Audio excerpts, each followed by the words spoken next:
I think this is going to go terribly wrong, but we're going to keep it going. Oh my God. Ladies and gentlemen, it is time to build ourselves the do-it-all gaming PC, because in this video, we've got some of the latest and greatest components that are going to play pretty much any game, high settings, loads of different resolutions, but it's not going to break the bank. And throughout this video, we're going to go through all of the components in great detail. We're going to be showing you what's hot, what's not, show you how to put everything together, and of course, show you those all-important gameplay benchmark numbers, so you know exactly how this thing performs. And yes, before you ask, we are using a video card with 12 gigabytes of VRAM. So all that's left to say is a massive thank you to MSI for sponsoring this video. Let's get started.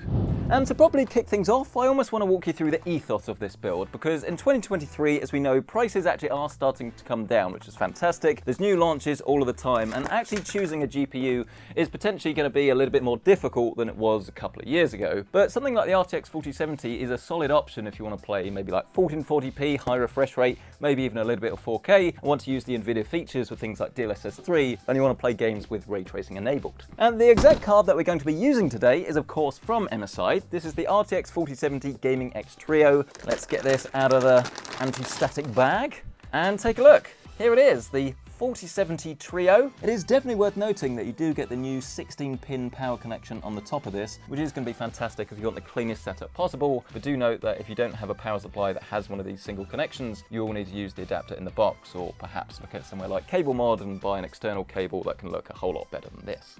Oh wait, we are going to be doing that. What are the chances? But let's pop this to one side for a second and then actually move on and start our build. And obviously to do that, we are going to need a chassis. And this is actually one from Antec. This is the new P20C. And at first glance, it does seem to be their version of like the Corsair 4000D in terms of size, airflow, and what it offers. You do get 3 performance non-RGB fans on the front. So if you want to use these, they should actually be semi-decent fans. But obviously a lot of people will want RGBs, but obviously they will cost you extra money. But otherwise, we do have that USB-C port on the front, tempered glass on the side.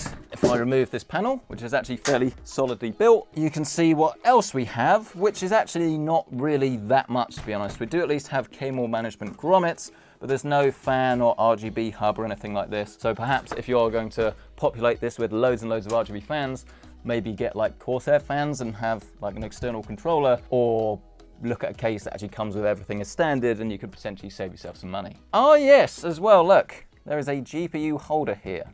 Nice touch. But let's waste absolutely no more time and actually start our build. And pretty much when it comes to platforms, I think AMD B650 is probably what I would go for myself right now. This is the B650 Carbon Wi-Fi. This is one of the boards that aims to sort of hit that sweet spot between price and performance. It's obviously AM5, offers loads of extra features and supports some of the fastest gaming CPUs available, but it's not going to break the bank to actually achieve that. You can see there's actually quite a lot on this. This is not like a baby board by any means. You're definitely getting quite a lot of features here.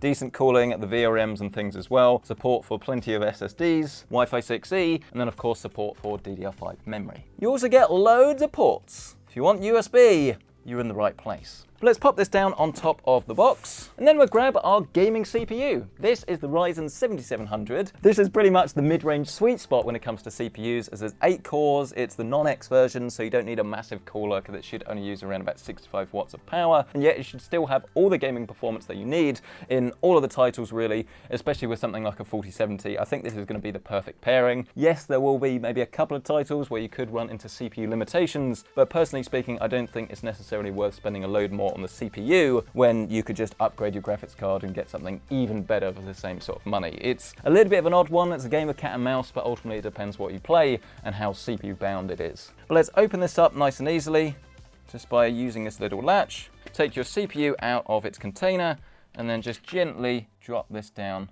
into place before securing it in place with that same lever. Then you can go right ahead and pick up and install your memory. This is a kit from Kingston Fury. This is 5600 megahertz, so hits that sort of sweet spot really, again, between price and performance. But crucially, no pun intended when it comes to memory, this is a kit I bought myself because there's only 16 gigabytes in capacity. And you might be wondering, why would you downsize? Why not go with 32? It's because realistically, most games at the moment still don't properly utilize 32, and the performance is pretty much going to be the same between 16 16 and 32. You can find my video all about that in the top right corner of your screen. It's a really easy upgrade in the future just to buy 2 more sticks, and ultimately it's going to save you money and allow you to sort of spend that elsewhere and maybe again upgrade your GPU. It is super easy to install. Just open up slots 2 and slots 4 and then just gently place this down, making sure it's actually lined up the right way. It does require a little bit of force, but nothing too crazy, just do it until it clicks. Next up, it's time for our SSD, and this is one from Lexar. It's the NM760, and this is what I've described as like an entry-level Gen 4 drive, so it's still ridiculously fast, but you're again saving yourself a little bit of money on speed that won't really make any difference for gaming. Like maybe one day, and hopefully that day won't be too far along. So while I would definitely always advocate for faster storage, especially if you can get it at a good price, don't think that it's a necessity for a gaming PC. But how do we go about installing this? I think this is a toolless SSD, or at least the cover is. There you go. That top piece comes off just like that. We can then grab our drive, gently line this up with the slot, lock it into place, get our heatsink, and then just gently line this up and give it a good push. And there you go, your completely toolless SSD installation. That is a big W from MSI. And at this stage, it's always wise to think about your cooling solution. If you're going for an air cooler, obviously you'd put this on now and then the whole thing goes inside your case. But even if you are using an all-in-one liquid cooler like we are here today, it's wise to sort of scope this out now, and if you do need to make some adjustments, it's a lot easier to do it before it actually goes inside the rig. And the one we're using here today is a little bit more of a budget option, but it's one that's going to look fantastic and should easily keep our CPU under check. This is the MAG Core Liquid 240R V2, and it's compatible with the latest platforms from both AMD and Intel.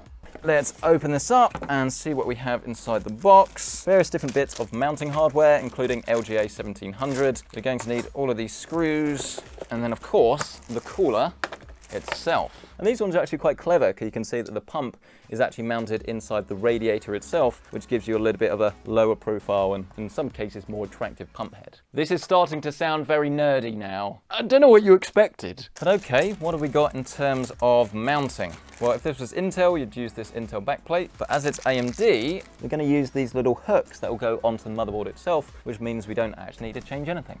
You just pop this in, take off this protective cover, feed these hooks through, add a little screw, repeat with the other side, and then your cooler should be pretty much ready for installation once you've installed the fans. And this, of course, is incredibly simple. Just drop them down into place so they're blowing through the radiator, and then screw them in. Right, we've got ourselves quite a little party going on here, but let's actually get the party started by laying our case down flat. I have already grabbed all of the screws and things at the hard drive cage at the back, but it's very simple. You just pick up your motherboard and you line it up with this large hole at the back, and then just fit the board down to the chassis. Once you've done that, you can then pick up what is now becoming your gaming PC and start to admire your work. And I will say that you don't actually have to upgrade the fans with this if you're sort of going for a more stealthy look. I think it kind of looks nice as it is, but obviously the advantage of swapping out some of the fans means you can add a bit of color in here and just give it a bit more personality. Our cooler is ready to go though, so let's do ourselves a little test fit, and it'll also give us a good idea of how much room we're going to have to plug cables in at the top. That should be okay actually, but if you do want to save yourself a bit of hassle, it's worth taking the cables out of the power supply now and plugging them here at the top. I mean, let's do that now. Let's not be lazy. We'll talk about this in a second. Obviously, this only works if you're going for a modular power supply, as all of the cables come separately. If you're buying a non-modular one, install the whole thing now, get it hooked up, and then install your radiator. But as you can see, this is incredibly simple. Just plug them in at the top and then neaten them around the back, ready to be reunited with its lifelong partner. Now we can pick up our radiator for real and just gently line this up with the top. This bit is a bit fiddly by yourself because you do need to add some screws for strength and rigidity. And then say your favorite phrase, I love radiators. If you're new to the channel and you have no idea what I'm talking about, essentially I always find radiators are pretty fiddly to install and prefer air coolers. But AiOs just look better, they transport better, and I think a lot of people prefer them, which is why we do keep using them on the channel. Then we just need to do the other end, which is to grab some thermal paste, gently do a decent dollop in the middle of the CPU, then pick up your cooler and just gently line up the mount with the top, then move it over to the bottom, pick up your screwdriver and secure it into place. As simple as that. You'll probably notice as well, you've got all of these dangly cables. These of course do need to be connected to the motherboard. You've got your 3-pin for the pump that's actually in the radiator. You've got your 4 pins for the fans themselves. And then you've got RGB that daisy chains and then actually connects to this RGB connection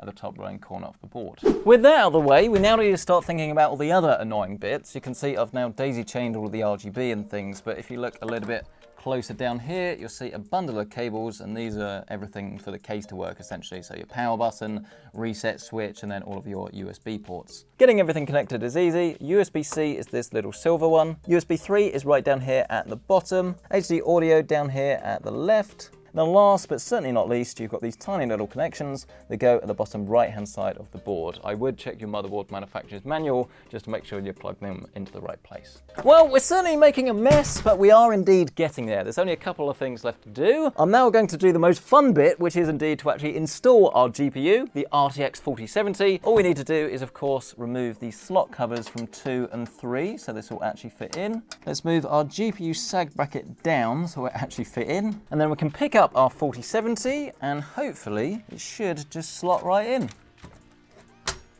Just like that. Satisfying noise. We can then fix this down into place, adjust our sag bracket to be the right height, and then I think you can really start to admire your work. It's coming along. This is looking pretty jet black. I'm loving it. I almost don't want to swap out the fans now. All right, I'll tell you what we'll do. We'll do a middle ground. We will populate this back slot with an RGB fan. The fan that we're going to be installing is one from Cooler Master. This is a SickleFlow 120A RGB, and you can find these for like 15 to 20 quid. I mean, you can buy a 3-pack, I think, for around about 40 pounds. So to deck out the whole system, about 55 pounds. It's not going to give you extra performance, but it will make it look a little bit brighter.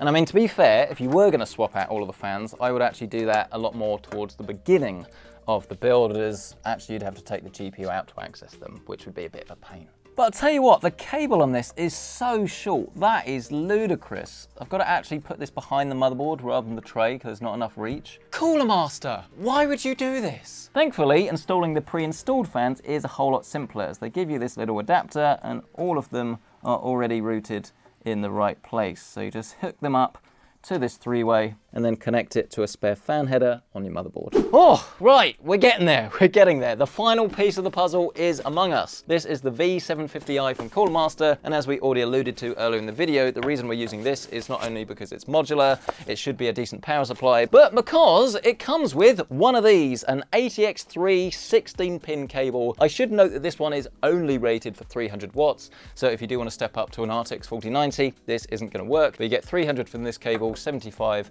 for the motherboard slot itself, so overall with a 4070 should run absolutely fine. And all over one cable. So let's get this out of the box, all cabled up. So give your PC a spin round, pick up your power supply, remembering that you do of course need to plug these existing CPU ones in that we connected earlier to the unit. Then you can go ahead and drop it into place, fan facing downwards, as you can actually let it breathe from the underside of this chassis. Secure it in nice and tight, and then hopefully the last thing you need to do is to install these cables. So your PCI Gen 5 just connects up here at the top. Your large ATX, you honestly can't miss, is this huge connection right here. And yes, that is it, ladies and gentlemen. Assuming everything works, which is a bold assumption, this should be ready to go now. We made it. I actually quite like the fact that if you use this 240, then you can still access all of your ports. It does make it quite easy. And to be fair, the chassis is quite well designed, because if you look at the top of this, you can see there's quite a few different holes for your radiator, which allows you to sort of bring it out a bit more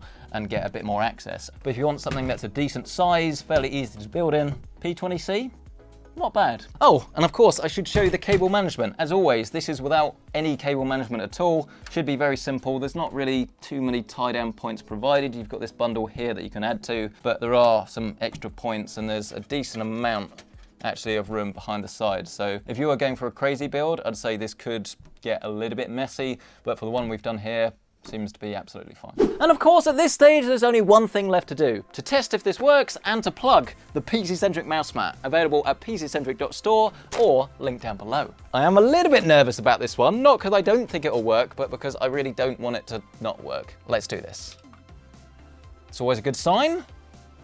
We've got RGB, lights up. It's quite nice actually. It's not over the top. This isn't overly garish, but it still has enough illumination to sort of draw you in and make you see everything that's going on. And it is a nice pairing with the two MSI logos next to each other. Or I suppose three actually. You've got three dragons here today. Which is why I use polymerization to fuse them. No, that is too nerdy. That is in the bin. Yes!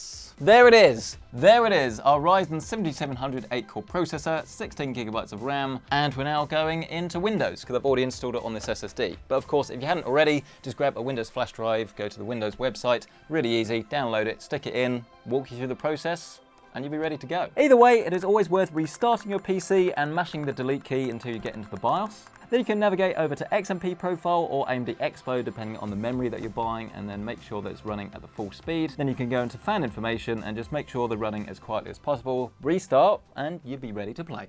And through the power of editing and almost falling off my chair, here we have our system all set up and ready to go. And honestly, I think once you actually get it on your desk and sort of in its full environment, it really does look fantastic. I think the front does look a little bit more upmarket, which is really nice. And while you could populate them with RGB fans, once everything's tuned, personally, I think the noise levels are very, very good. And I quite like that you're almost drawn to the middle of the system rather than the front. It makes quite a nice change. But anyway, let's not waste any more time. Let's jump into the games. And you guys have been saying that you want to see some different titles. So how about this? This is some BeamNG.drive.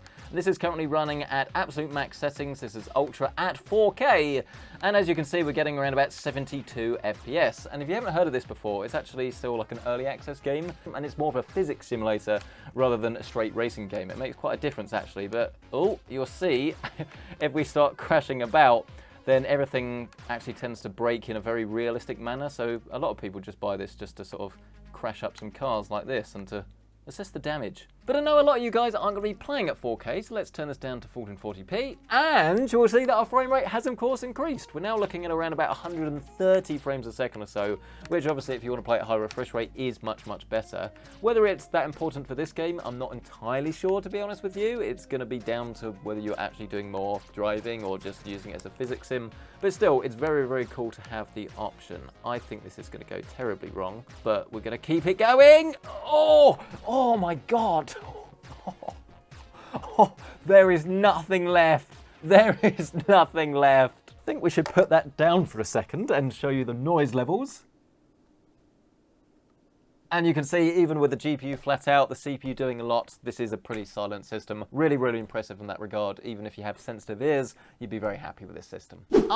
Interesting. As we move on to our next title, I've just seen an update to the PC requirements for Cyberpunk, and when it comes to memory, they're actually recommending 20 gigabytes or more if you're going to run this with ray tracing, especially at 4K resolution. So bear that in mind when you're speccing up the system. Whilst games at the moment don't seem to need 16 gig, going forward, you might need more. But then you can just add more in, right? But anyway, we've got 16 gig, so let's see what we can do. This is Cyberpunk currently running at 4K at the Ultra setting with DLSS set to automatic. So we're currently running this at performance, I believe, at this resolution. And as you can see, we're currently getting around about 56, 60 frames a second or so. And if you look at our RAM usage, we're way below 16 gig at 10.5. So I wouldn't necessarily say it's going to be a big issue. Maybe if you want to have loads of other things open at the same time, but it is worth, I guess, using an overlay like MSI Afterburner to see what's going on, and then you'll know if RAM's going to become a problem. I mean, I'm interested in exactly how much difference it makes to turn on ray tracing. These cards are built for it, so how much performance will we lose? Let's turn RT Ultra on, go back into the game, and surprisingly, actually not that much, around about 15 frames a second or so. So about 50 FPS at the moment when driving through the city. Obviously, this looks absolutely phenomenal with all of those reflections. The lighting is so much better, and Cyberpunk is the one game, well, not the one game, but it's definitely the one game I think that it makes the biggest difference really when you can actually play with ray tracing enabled, because the whole city really does just come alive. But of course, there is a new setting on the latest 40 series of GPUs, which is frame generation. So if we go over to graphics, we find DLSS frame gen. We'd turn this on, and essentially what this is now going to do is to calculate what the frames should look like in between rendered frames and give us a smoother overall experience at the cost of a tiny bit of latency. This is why we have frame view enabled at the top right hand corner of your screen, because you can now see that the frame rate has massively improved. We've gone from around about 45, 50 FPS, now all the way up to 70, but in terms of the latency, that has increased a little bit. I'd say that around about 60 milliseconds or so is probably where you want it to be when you're playing a single player title, before you do start to notice it's a little bit more disconnected from the game. But to be honest, especially when driving around the city, this looks and feels pretty darn good. And if you were to turn one of the ray tracing settings down just a little bit, I think you could get it to that magic 60. But of course, this is running at 4K, which isn't really what this card is strictly speaking designed for. So we turn it down to 1440p and we'll see what difference that makes. Exactly the same settings, give it a second to sort of work itself out, and then you will see our frame rate is massively improved. Wow, okay, genuinely didn't actually expect that. We're now looking at about 100 frames a second, 105. I mean, you can actually turn the DLSS manually to quality, and I think that would probably get you the perfect sweet spot between image quality and frame rate. But now you can see we're getting under 60 milliseconds of latency, so feels really, really nice and snappy. And because we've got that frame gen enabled, we've got a super high frame rate, which makes the whole game look and feel amazing. But let's press on now to our multiplayer titles, starting with some Apex Legends. And in terms of settings, we are going to run this at 4K, pretty much max settings across the board. And as we drop down, you'll see that our frame rate is a pretty ridiculous 120 FPS at 4K near max settings. No DLSS, no scaling, all native. That is pretty epic. And I mean, does it actually increase as we hit the ground running? Well, it certainly feels very smooth. You can look from our FPS graph actually that we're not getting any sudden judders or anything, which is cool. And yeah, now we're inside, we're getting about 140, 150. That is incredible. I know we're inside, but that is incredible for a GPU that's marketed for 1440p. Again, shows its flexibility. If you think that was impressive though, just wait until you turn this down to 1440p and then you're going to be blown away. Over 200 FPS, now getting about 250 frames a second. That is pretty epic, and it goes to show that even if you're going to want to spend a decent sum on like a 240Hz 1440p monitor, those things are not cheap, then in Apex Legends you will be able to run it. And obviously loads of different games are going to have loads of different frame rates, but generally speaking the lighter multiplayer titles are the ones that you are going to want to have super high frame rates in, so it's pretty darn cool that the RTX 4070 and this overall system is able to deliver that. But let's swap into our next multiplayer title, some Call of Duty Warzone 2. And by popular demand we're running this at medium-ish settings, what people would call competitive, so all of the long distance stuff is turned on and all of the effects and things that wouldn't really affect your overall gameplay experience is turned down to increase our frame rate. And as you can see, running this at 4K with DLSS set to quality, we're actually able to get, again, over 100 FPS, which is pretty darn impressive because Warzone is a notoriously difficult game to run, and yet we're able to do this with quite a lot of headroom to spare actually. I mean, that is genuinely pretty impressive. And while I wouldn't actually recommend playing this game at 4K, because realistically it's all about frame rate and you want, well, the highest frame rate possible, it is nice to have the option. I mean, I need some weaponry, because at the moment, oh, I'm not seeing anything. Oh, we've got one, still got it. No! Oh. What happens if we turn the resolution down to 1440p? Well, actually, not really that much, because clearly what's happening is we're actually running into a bottleneck when it comes to the CPU, which obviously is a little bit of a shame, and fundamentally, if you are going to exclusively play Warzone, then I would recommend getting the best possible CPU that you can. But the thing is, there aren't too many things better than this. Obviously, the next step up really is going to be the 7800 X3D. That will be the perfect chip for this. But then even with that, in certain situations, certain settings and resolutions, you will still find that you are running into a little bit of a bottleneck in Call of Duty Warzone. It is just a game that requires a very, very hefty CPU, and ultimately you can upgrade your GPU to your heart's content, but it's not necessarily going to help you. But anyway, there we go, our do-it-all gaming system. I would love to hear your thoughts on this. What do you like? What do you dislike? What would you tweak? Personally speaking, I don't think there's actually that much I would change. I think if you're after something in this sort of price point, it really does hit a nice sort of balance. But as I say, let me know your thoughts, and also let me know what sort of games you want me to test in the upcoming videos, because we want to make sure we're actually testing the games that you want to play. Either way, smash the like button if you enjoyed it, get yourself subscribed, and we'll catch you in the next one.